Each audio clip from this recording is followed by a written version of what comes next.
Este programa contém filmagens raras da Segunda Guerra Mundial achadas durante uma pesquisa de 2 anos pelo mundo. Boa parte nunca foi vista em TV antes. As imagens foram restauradas digitalmente para sua cor original em alta definição. Embora algumas cenas sejam usadas como representação, todas as imagens que irão ver são reais. Algumas são muito explícitas e recomenda-se discrição ao espectador.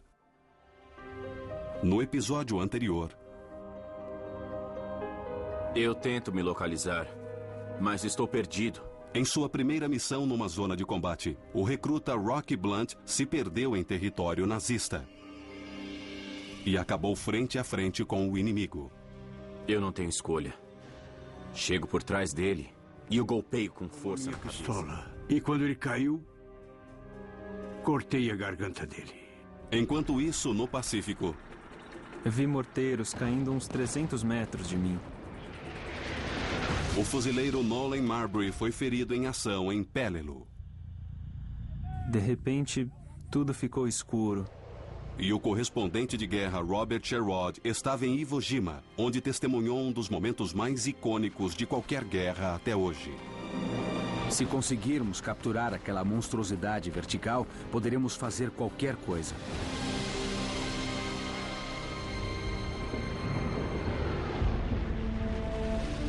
Mantemos uma fé comum de que o homem conhecerá pão e paz. 6 anos. De que conhecerá justiça e honestidade, liberdade e segurança. 12 vidas. E oportunidades e chances iguais de fazer o melhor, não só na própria pátria. E uma guerra que mudou o mundo. Mas em todo o mundo.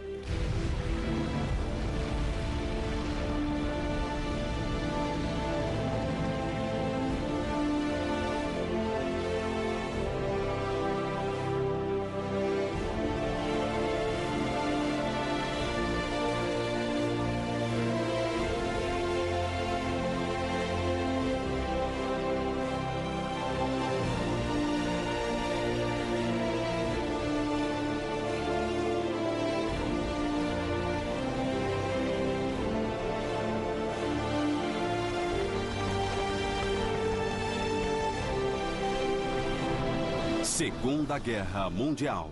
Filmes perdidos. Senhor Presidente do Supremo, senhor Vice-Presidente, amigos. Washington, capital da nação, 20 de janeiro de 1945. Enquanto estou aqui, hoje, prestando o solene juramento de cargo, em presença de meus compatriotas e em presença de Deus... Quarto discurso de posse do presidente Franklin Roosevelt. Sei que o objetivo da América é não falhar. Em 20 de janeiro de 1945, ao ser empossado, Franklin Delano Roosevelt tornou-se o primeiro presidente na história dos Estados Unidos a ser eleito para 4 mandatos. Mas, apesar dessa realização inédita, não houve muita comemoração nas ruas de Washington. Já que o país estava concentrado no esforço de guerra, Roosevelt cancelou o tradicional desfile e as comemorações após a posse. Por mais de 3 anos, ele comandou a nação na guerra. E finalmente parecia que estava em vias de conduzir o país à vitória. E com as forças do eixo se preparando para a sua última grande defesa, a libertação não viria facilmente. Nós, americanos de hoje, juntamente com os nossos aliados, estamos passando por um período de suprema prova. É uma prova da nossa coragem, da nossa determinação, da nossa sabedoria, da essência da nossa democracia. Se resistirmos a essa prova com êxito e honra, teremos prestado um serviço de histórica importância. Um serviço que homens, mulheres e crianças honrarão por todos os tempos.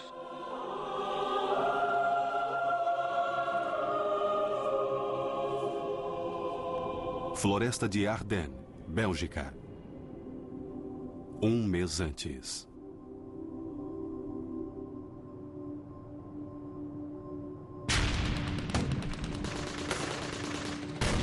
Fogo!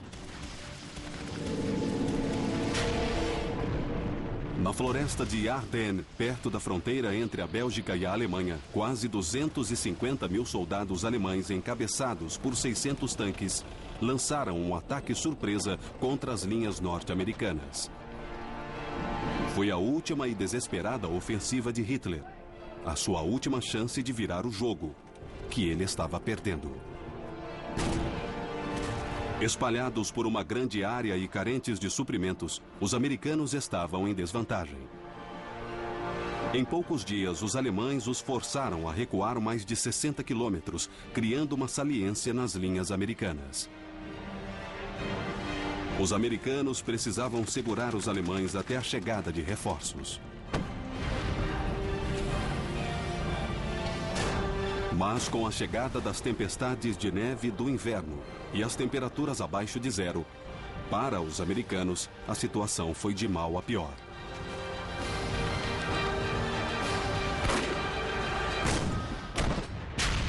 Periferia de Odense, Bélgica, final de dezembro de 1944. Os nossos olhos estavam colados na floresta e os nossos ouvidos alertas a qualquer som do inimigo. Rocky Blunt, nascido em Boston, e a 84ª Divisão de Infantaria ocupavam trincheiras escavadas na neve e no gelo. Durante dias, eles haviam conseguido manter a sua posição diante dos alemães. O pior inimigo não são os alemães, mas sim o clima.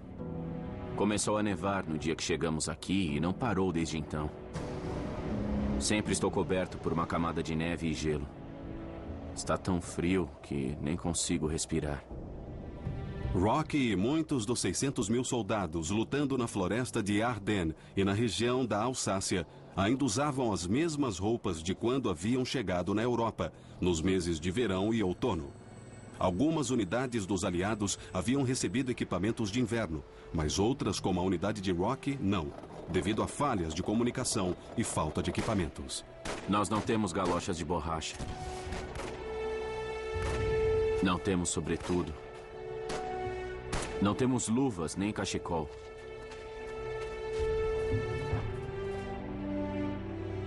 Quando um dos nossos homens morre, não há nada mais que possamos fazer.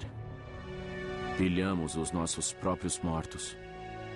É uma coisa muito difícil roubar de um soldado morto, de um americano. Mas você não pegava o relógio dele, você não tocava na carteira dele, você nunca pegava nada pessoal, mas qualquer coisa de propriedade do exército. Você pegava e ficava repetindo para si mesmo: o pobre coitado não precisa mais disso, mas eu sim, eu preciso disso para tentar me manter vivo mais alguns dias. E é inevitável imaginar: quando será a minha vez de ser pilhado? Quando eu serei o soldado morto? Atol de Ulithi, 25 de março de 1945.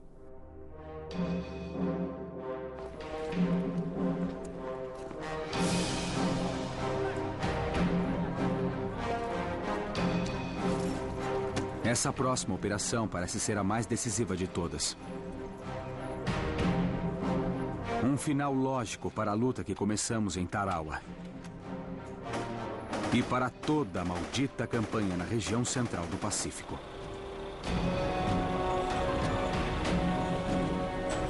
Pelo menos desta vez, ninguém está prometendo que será uma batalha curta. O correspondente de guerra Robert Sherrod acompanhava a imensa flotilha do almirante Chester Nimitz no ancoradouro de Ulithi, um atol nas Ilhas Carolinas. Havia 2 anos que Robert fazia a cobertura da Guerra do Pacífico para as revistas Time Life, enviando informes sobre as frentes de batalha em Tarawa, Saipan e Iwo Jima. Ele estava se preparando para a invasão de Okinawa, a fase seguinte da campanha no avanço para o Japão.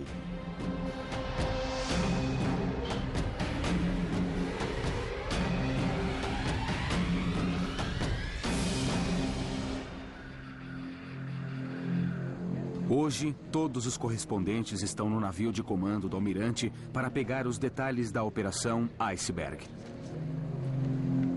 Como esperado, será o maior avanço que já tentamos no Pacífico. E a nossa última parada antes de Tóquio.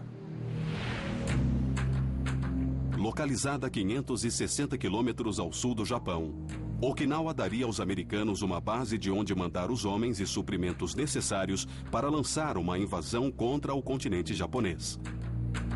Mas a ilha era defendida por mais de 100 mil japoneses e soldados recrutados de Okinawa. Para proteger a sua terra natal, eles precisavam impedir que os americanos tomassem Okinawa.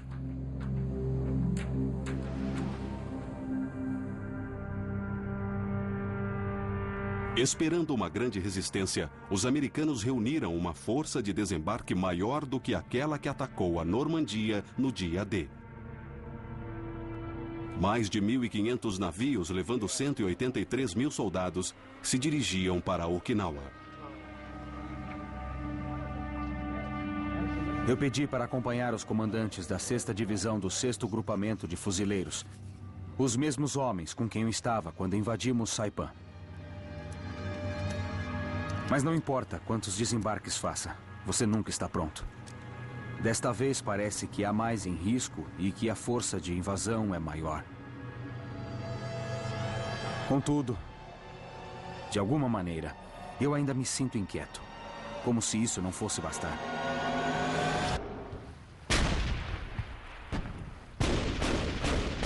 Fogo! Okinawa, 1º de abril de 1945, o dia da invasão.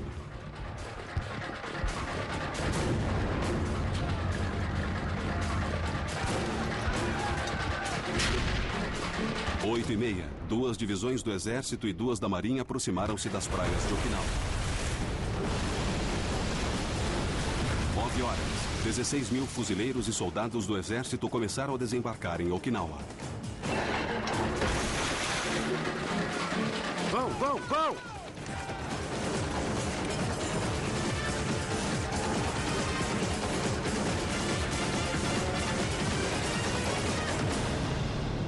A resistência foi mínima.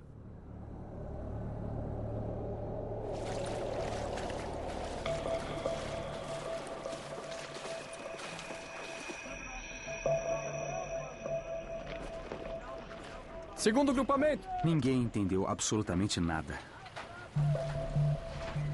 As primeiras informações que recebemos foram que tivemos baixas mínimas, vítimas de alguns poucos atiradores de elite, 2 mortos e 9 feridos. Está muito difícil de acreditar nisso. Desembarcando ao lado do general-comandante da 6ª Divisão da Marinha, apenas horas depois da primeira onda de ataque, Robert Sherrod chegou a Okinawa.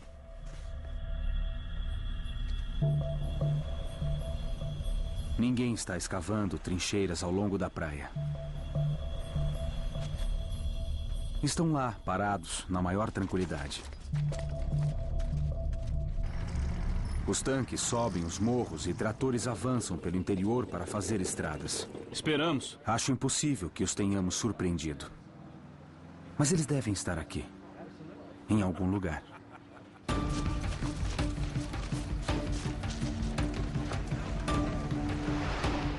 Quase que imediatamente, 2 divisões do Exército avançaram pelo interior e tomaram o campo aéreo de Kadena, ao sul do rio Bishigawa. Enquanto isso, 2 divisões da Marinha tomaram o campo aéreo de Yotan, ao norte. Ao meio-dia, os 2 principais campos aéreos de Okinawa estavam nas mãos dos americanos. Robert viajou até Yotan para fazer uma transmissão no posto de comando ao longo das novas frentes de batalha.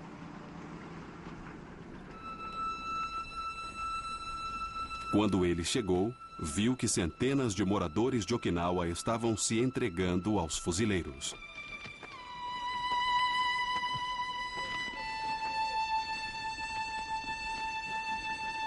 Essa não é a oposição ferrenha que esperávamos.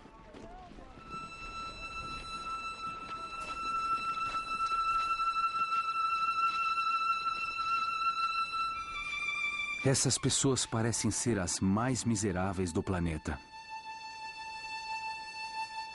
Considerados inferiores pelas forças de ocupação japonesa, o povo de Okinawa passou fome, foi torturado e muitos até foram mortos pelas mãos dos japoneses.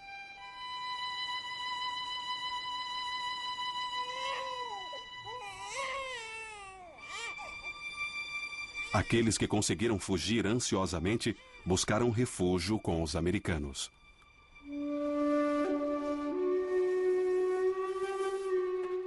Muitos têm lepra.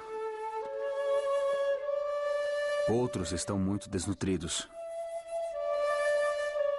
Até mesmo aqueles que acreditaram nos japoneses, quando disseram que os bárbaros dos americanos os matariam, estão gratos pela comida que damos a eles.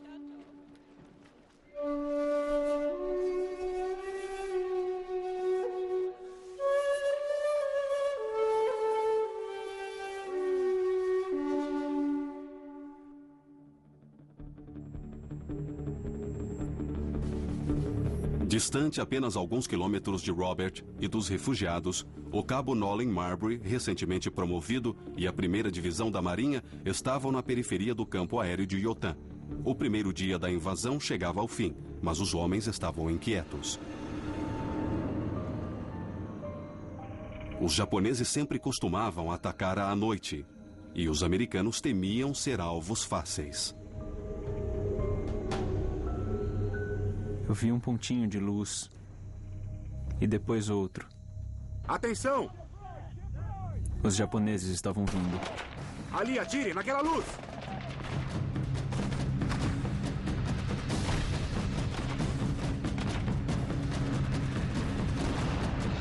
Okinawa, 2 de abril de 1945. Alguém aqui perto gritou: "Ah, meu Deus! O que foi que fizemos?"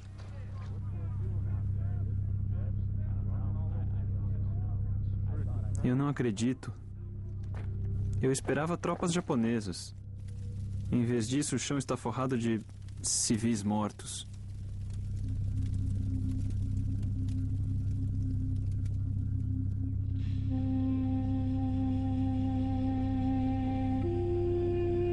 Os médicos estão atendendo os feridos.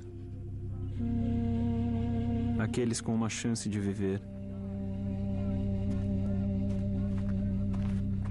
Na tentativa de fugir dos japoneses em meio da escuridão, desavisadamente um grupo de habitantes de Okinawa passaram diante dos fuzileiros. Acreditando que se tratava de um ataque suicida, Nolan e os fuzileiros abriram fogo. Um médico à minha esquerda tira um bebê dos braços da mãe morta. E a 1 ou 2 metros dela, tem o corpo de uma senhora com as mãos agarradas a uma menina de uns 5 anos. É uma visão terrível. Os meus homens estão com ânsia e vomitando. Mas pelo bem deles eu me recompus. Não há o que fazer, digo a eles. Nós estamos lutando pelas nossas vidas numa terra estrangeira. Então é matar ou morrer, estão entendendo? Mas é inevitável pensar... Ai, meu Deus. O que foi que nós fizemos?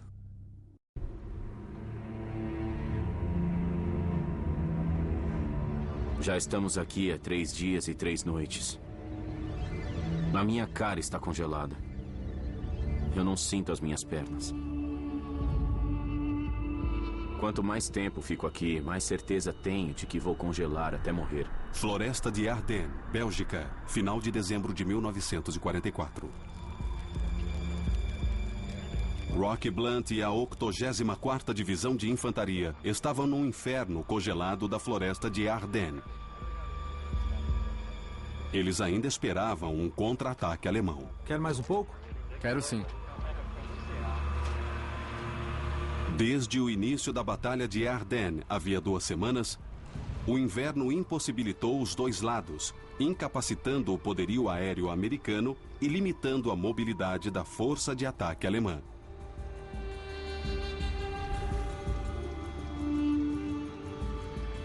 As temperaturas estavam abaixo de 0. E além de braços e pernas, o frio reclamava vidas.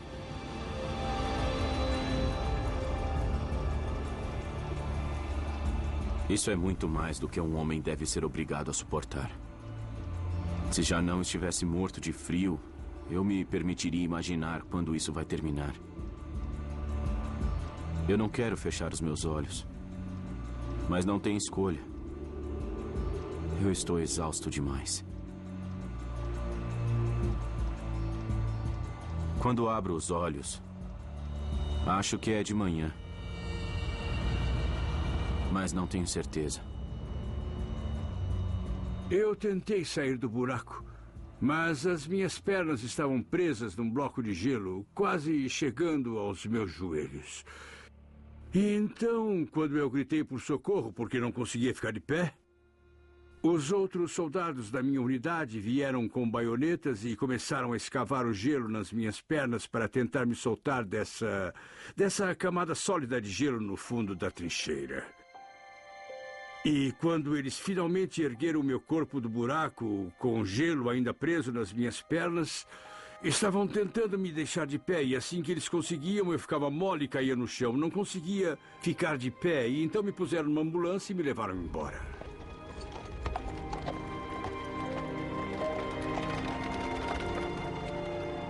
Rocky Blunt foi levado para um hospital a 1,5 km por trás das linhas americanas. O seu diagnóstico foi pé de trincheira.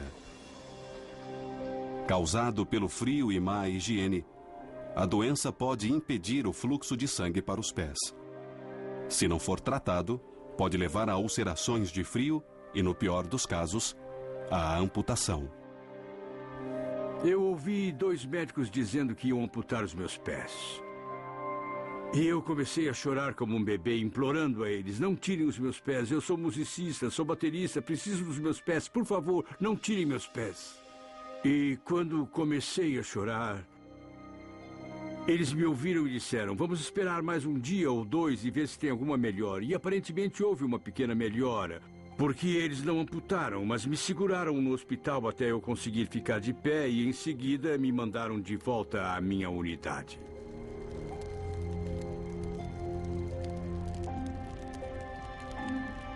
Até hoje, 65 anos depois, os meus pés ainda não sararam direito.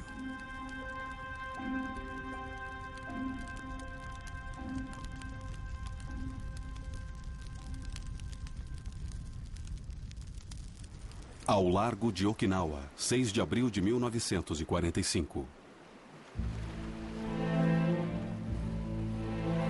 Esses primeiros 5 dias em Okinawa têm sido sensacionais. Nós descarregamos o dobro dos suprimentos que o esperado. E também tivemos poucas baixas. 175 mortos e menos de 1.000 feridos. Após seus informes nas linhas de frente nos primeiros dias da invasão de Okinawa, o correspondente de guerra Robert Sherrod estava a bordo de um navio ancorado perto da ilha. Liberado para decolar. Ele estava escrevendo uma história para a revista Time quando os japoneses, que andavam relativamente quietos, de repente atacaram.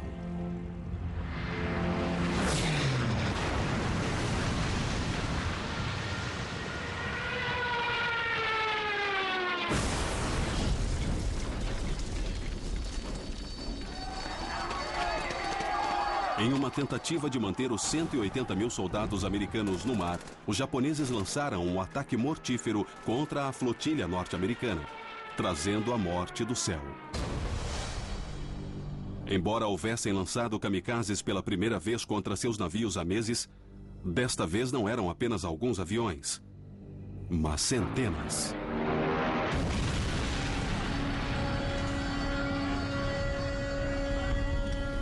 Eles explodiram a si mesmos em Atu. Eles se atiraram de penhascos de Saipan. Agora, os japoneses finalmente têm sucesso com a sua tática suicida.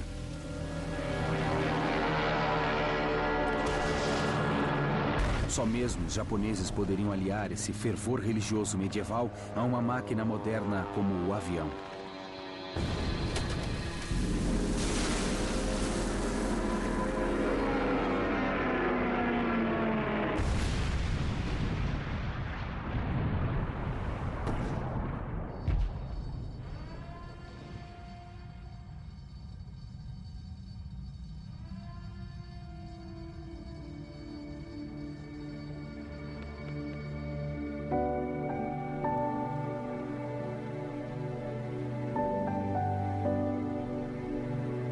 Nas 48 horas seguintes, os japoneses lançaram quase 900 aviões, afundando 11 navios americanos e causando danos em 22.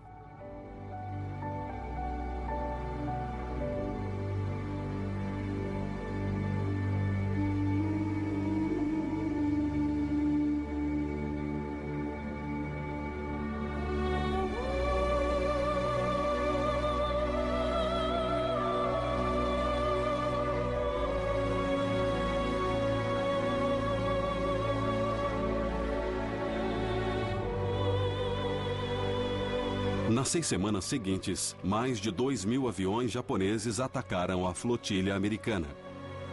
E quase 5.000 marinheiros americanos seriam mortos.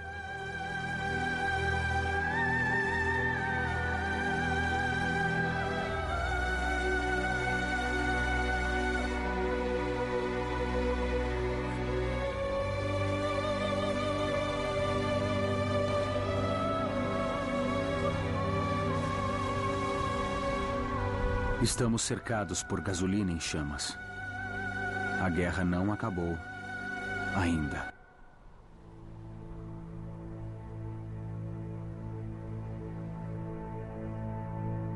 Os kamikazes se tornaram a arma mais letal do Japão contra nossa marinha.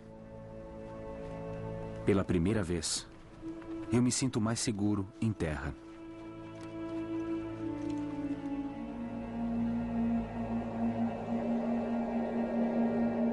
Okinawa, 9 de abril de 1945. 3 dias após sobreviver a um ataque kamikaze no mar, Robert Sherrod voltou a Okinawa. Enquanto ele estava no mar, em terra, unidades do exército começaram a avançar pelo sul, na direção da capital, Naha, onde encontraram grande resistência. As baixas em terra aumentam, especialmente entre as divisões do exército na linha meridional.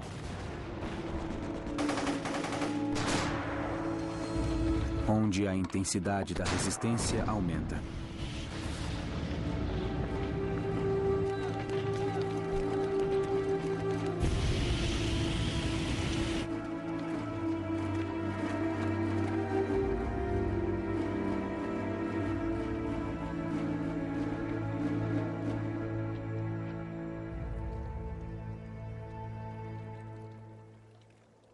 Para dar suporte aos soldados atacados, fuzileiros que estavam no norte foram realocados para o sul.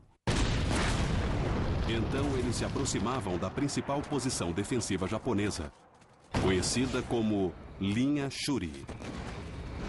Estendendo-se do extremo sul da ilha e de Naha, na costa oeste, até Ionabaru, na costa este, a linha Shuri atravessava os cômoros rochosos e os morros abaixo do castelo Shuri.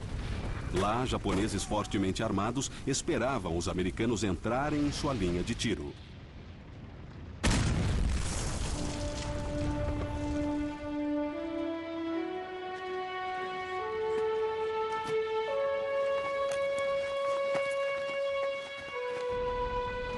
Eu não quero ver mais nenhum tiroteio, nem que atirem em mim.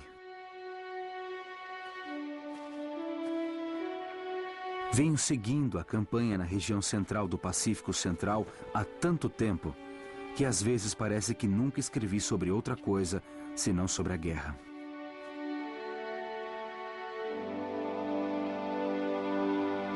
Após trabalhar quase 3 anos como correspondente de guerra nas linhas de frente, Robert Sherrod decidiu pôr um fim aos seus dias na zona de combate.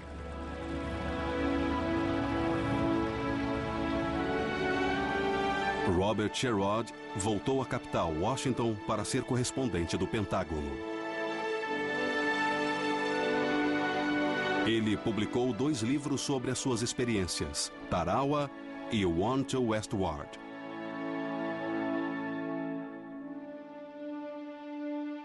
Robert Sherrod faleceu em 1994, aos 84 anos de idade.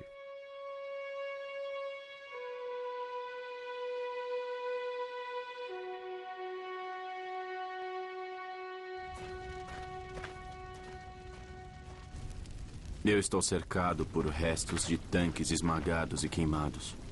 Eu não consigo acreditar. Parece que estamos derrotando os alemães em Ardennes.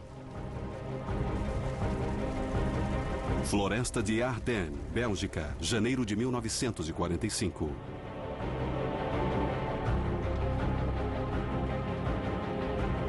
Quatro dias após ser retirado das linhas de frente nas florestas de Ardennes, na Bélgica, Rocky Blunt voltou à 84ª Divisão de Infantaria do Exército. Enquanto se recuperava de um grave caso de pé de trincheira, os americanos lançaram uma enorme contraofensiva sobre os alemães.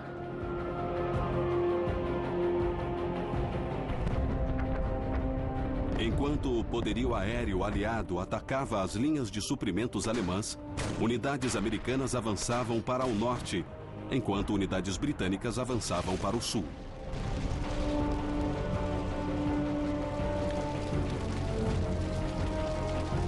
Avançar!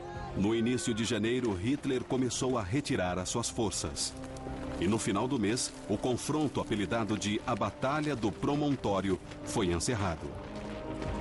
Foi a maior e mais cara batalha já travada pelo exército americano, resultando na morte de 19 mil soldados americanos e mais de 60 mil capturados ou feridos. Apesar das muitas baixas, as forças americanas sobreviventes estavam revigoradas pela vitória avassaladora. Os aliados estavam prontos para seu avanço final no território alemão.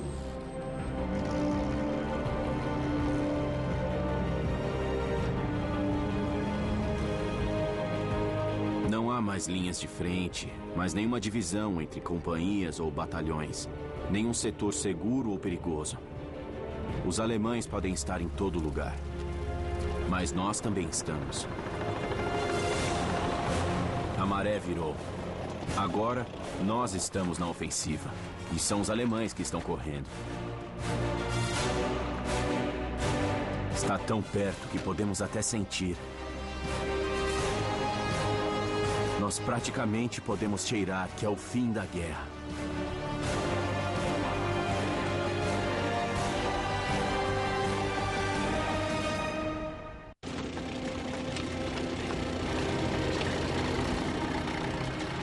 Esperamos continuar o nosso ataque para manter o inimigo em movimento e atingi-lo uma vez após a Voz outra. do presidente Franklin Roosevelt.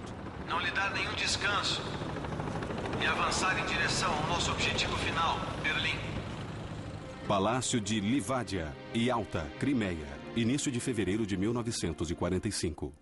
Com as forças de Hitler batendo em retirada, o presidente Roosevelt viajou até um resort no Mar Negro perto de Yalta, na Crimeia. Ele se encontraria com o primeiro-ministro britânico Winston Churchill e o premier soviético Joseph Stalin. Os três líderes aliados discutiriam planos para a ofensiva final contra os nazistas. E eles emitiram uma declaração conjunta reiterando a sua determinação de não aceitar outra coisa senão a rendição incondicional de Hitler. É claro que sabemos que a esperança de Hitler e dos senhores da guerra é que nós nunca permitiríamos a menor fenda que fosse na maciça muralha da União Aliada. Uma fenda que daria a ele e os seus gangsters uma última esperança de escapar de seu destino. Mas Hitler fracassou.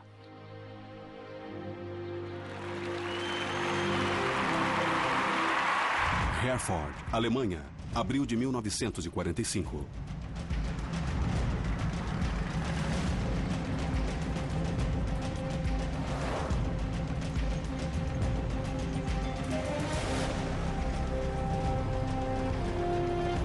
Estamos passando por várias aldeias e estradas que estão menos danificadas. Sinais de que os alemães agora estavam mesmo batendo em retirada. Em todas as cidades, bandeiras brancas e lençóis estão pendurados nas janelas. Sem o apoio dos civis, a poderosa máquina de guerra alemã vai se desfazendo no meio do caminho.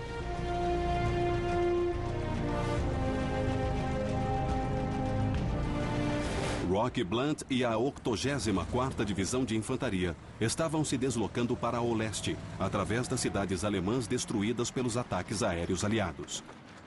Ao longo do caminho, eles aceitaram a rendição de batalhões inteiros de soldados alemães que estavam incapacitados ou cansados de lutar. Eles não comiam havia 2 dias e eles só queriam ir para casa. Eu traduzi para o meu capitão e disse a eles que se andassem na retaguarda das nossas linhas e se entregassem todas as armas e mapas deles, receberiam comida quente. Depois eles poderiam seguir para casa. E houve uma explosão de emoção entre eles. Eles começam a nos cercar segurando fotos da esposa, da mãe, dos filhos. Alguns tentam até nos abraçar, ou pelo menos apertam a nossa mão. Esses homens não querem mais Eles não saber. queriam mais saber de guerra. Eles queriam se render o mais rápido possível, com o mínimo de problemas. Eles nos imploravam por comida. E quase todos nós demos a nossa comida a eles, o que tivéssemos. Eles não tinham absolutamente nada. Eles estão ansiosos para ir para casa. Mas eu sei que eles não têm mais uma casa para ir. As cidades deles foram reduzidas a escombros. Enquanto os aliados acabavam com os planos de Hitler para o Reich de 1000 anos, forças americanas no Pacífico atacavam as ilhas japonesas pelo ar. 3 anos e meio antes, em 7 de dezembro de 1941, com o ataque a Pearl Harbor, o Japão obrigou os Estados Unidos a entrarem na guerra. Mas em 1945, os americanos lançaram ataques com bombardeiros B-29 todos os dias, visando atingir cidades japonesas.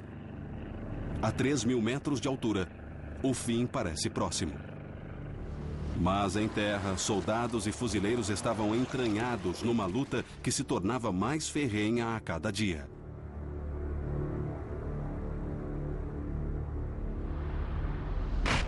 Okinawa, abril de 1945.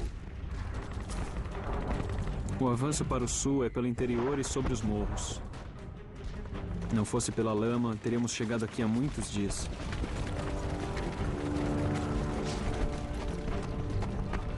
O cabo Nolan Marbury e a 1ª Divisão da Marinha avançavam lentamente pelo sul, na direção da linha Shuri. Milhares de soldados japoneses estavam escondidos nos cômoros, cavernas e casamatas disfarçadas. Deles, os japoneses submeteram as forças americanas a ataques maciços de artilharia e disparos de metralhadoras. Ordenaram que Nolan e o restante da 1ª Divisão da Marinha substituíssem a 27ª Divisão de Infantaria do Exército, já exausta.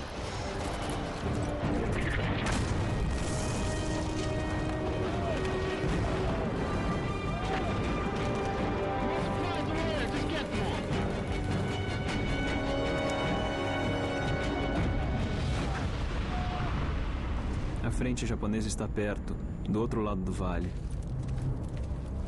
E avançar aqui não é fácil. Vamos mandar o que temos. Estar preso numa terra de ninguém nunca é. O meu colega na trincheira dá 2 toques no meu ombro. Alguma coisa está acontecendo. Nosso sentinela localizou um grupo de japoneses numa caverna.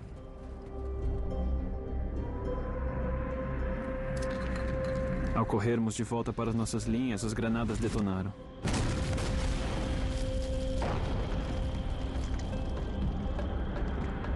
Então é o maior inferno. Vai, vai, vai, vai! Vamos, vai, vai, vai!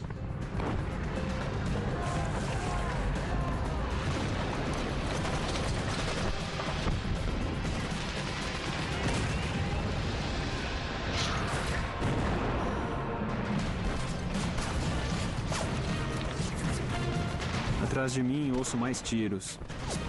E então, mais tiros ainda na minha frente. Cara, onde foi que a gente se meteu?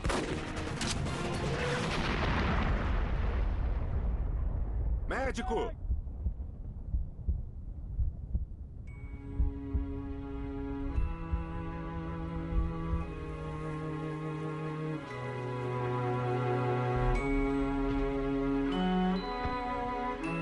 Nolan foi ferido por estilhaços de artilharia durante o ataque e foi retirado da frente de batalha.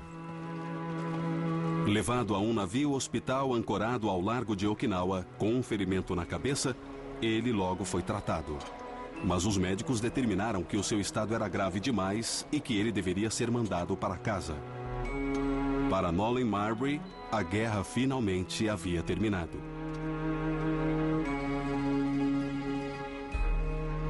Nolan Marbury voltou ao Alabama, onde trabalhava como carpinteiro. Ele conheceu sua esposa Cobby em 1946. Eles tiveram 4 filhos. Nolan Marbury faleceu em 1997, aos 74 anos de idade.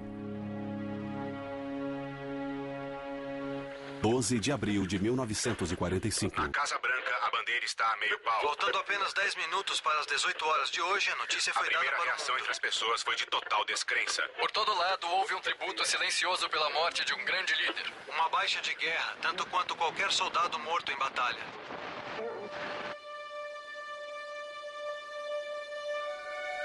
Em 12 de abril de 1945, o presidente Franklin Roosevelt estava em seu retiro em Warm Springs, na Geórgia, recuperando-se de exaustivas viagens ao exterior.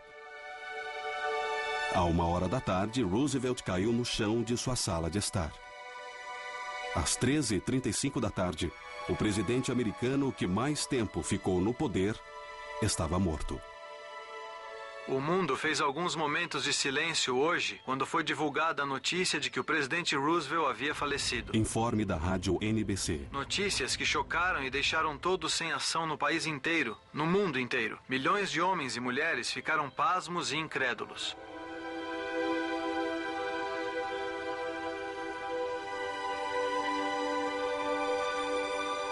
Mesmo em circunstâncias normais, isso já seria muito difícil de aceitar.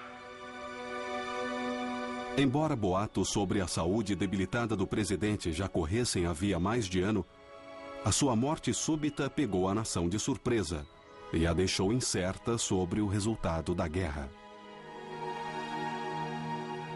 A maior baixa no mundo todo agora é sentida por todos os povos